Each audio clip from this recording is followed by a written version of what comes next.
na naman. Salubong ko na naman yung isa, oh. Saan pupunta? Mamamalengke.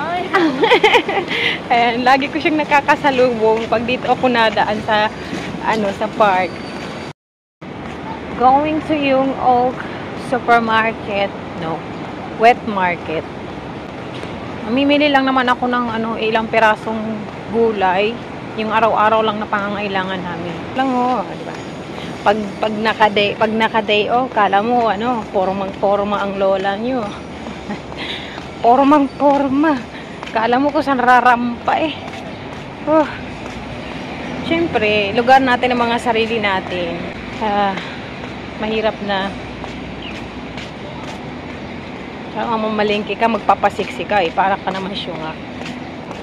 Iniikot-ikot ko na lang to ngayon. Samantalang nung nakaraan, parang iniiyakan ko talaga, kakalakad-lakad dahil naglalakad ka na hindi mo alam kung saan ka na napupunta. Sus, Ginoo.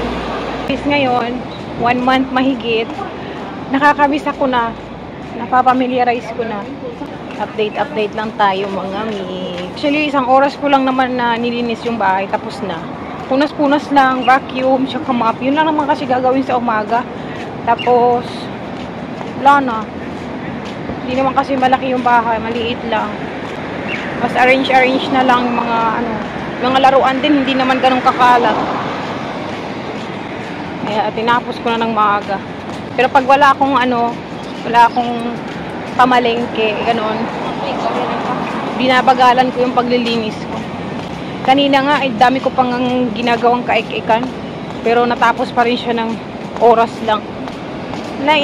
Tsaka malinis na rin yung CR kasi maliit lang din.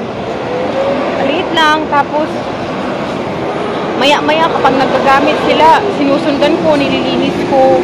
Ay na lang talaga gumagawa ng pagkakabisihan natin.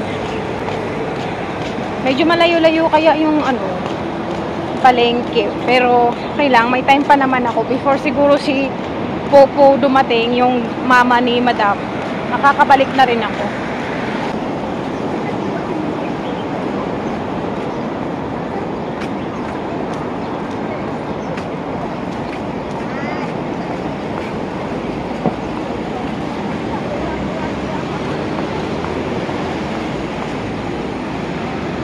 Dito sa park na to, lagi akong nakatambay, dumadaan, nagde-day off.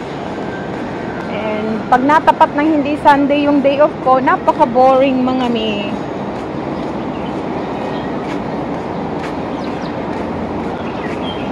Yan o. Alagang-alaga yung mga halaman nila dito. Eh, may maagang nag-exercise oh.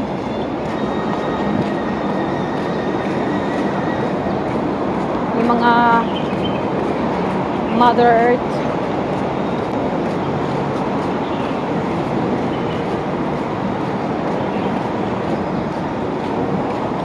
Sige, bye-bye na muna mga mi.